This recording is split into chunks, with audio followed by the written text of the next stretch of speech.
Bonjour petit ange, bienvenue pour une nouvelle histoire.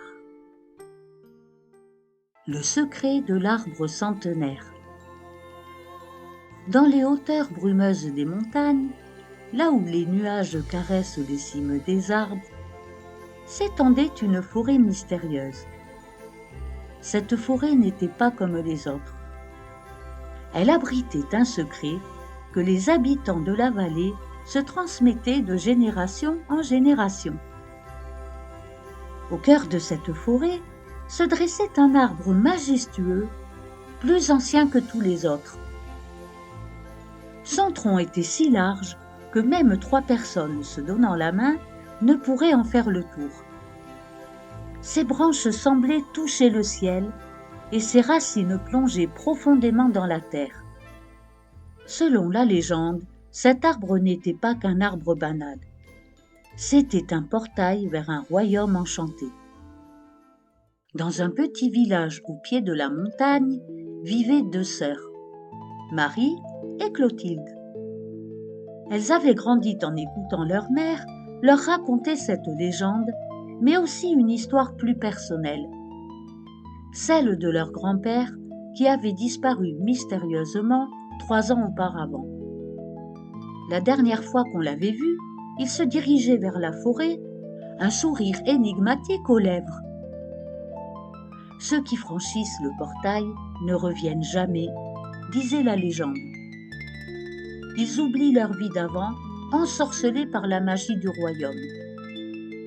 Un matin de printemps, alors que les premières fleurs perçaient la neige fondante, Marie et Clotilde prirent une décision.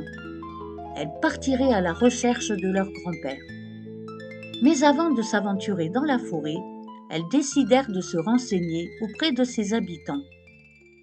Leur première rencontre fut avec un vieux hibou sage perché sur une branche basse. Ses grands yeux dorés brillaient de connaissance. « Ah, le royaume enchanté !»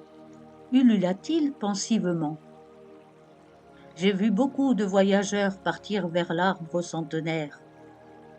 Certains disent que ce n'est qu'une légende, mais moi, j'ai vu les lueurs étranges qui émanent de son tronc les nuits de pleine lune. » Un jeune écureuil qui passait par là en sautillant intervint.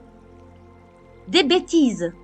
J'ai exploré chaque recoin de cet arbre, il n'y a aucun portail magique, juste du bois, des feuilles et quelques nids. » Une biche élégante qui s'était approchée silencieusement ajouta sa voix à la discussion. « Je ne sais pas si le royaume existe, mais j'ai déjà ressenti quelque chose de glacial près de cet arbre, comme une présence bienveillante. » Les 3 animaux proposèrent d'accompagner les sœurs dans leur quête. Le hibou pour sa sagesse et sa vision nocturne, l'écureuil pour son agilité et sa connaissance du terrain, et la biche pour son intuition et sa rapidité. Le voyage ne fut pas facile. Ils durent traverser des ravins profonds, éviter les ronces enchantées qui semblaient bouger toutes seules, et trouver leur chemin dans un épais brouillard qui paraissait avoir une conscience propre. Mais à chaque obstacle, la détermination des sœurs grandissait. Enfin, après 3 jours de marche, ils arrivèrent devant l'arbre centenaire. Son tronc semblait briller d'une douce lumière argentée. Clotilde et Marie s'en approchèrent main dans la main. Au moment où elles le touchèrent, une ouverture apparut, révélant un passage baigné de lumière dorée. Sans hésiter, elles entrèrent, suivies de leurs amis animaux. De l'autre côté, un monde merveilleux les attendait.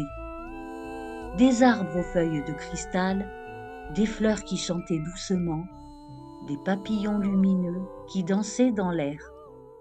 Et là, assis sur un banc de mousse scintillante, se trouvait leur grand-père.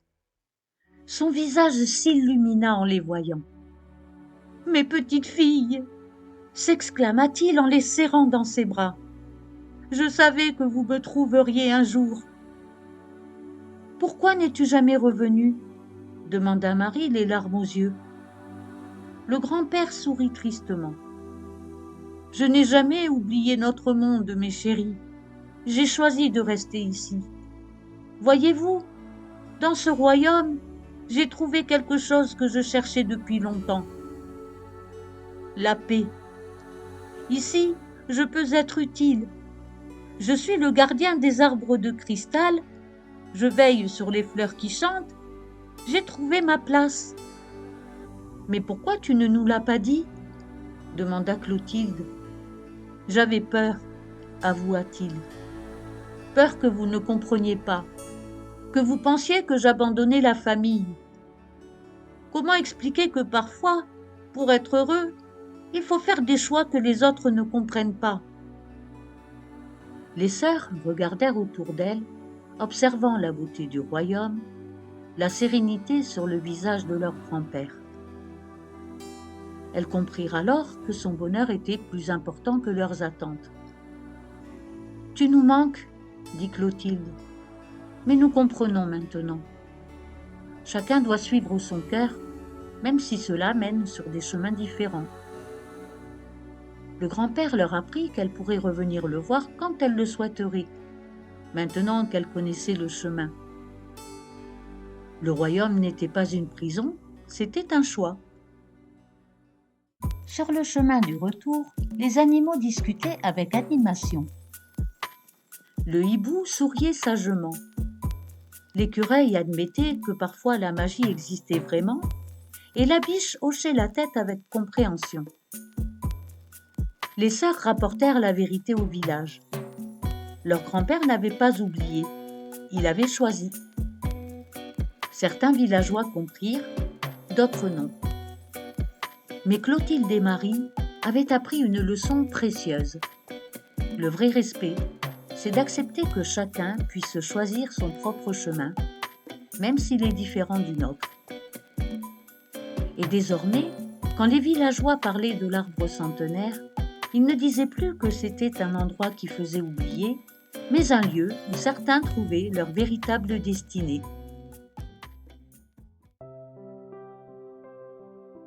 Merci pour ton écoute. Je te souhaite une très douce nuit et à très bientôt pour une nouvelle histoire.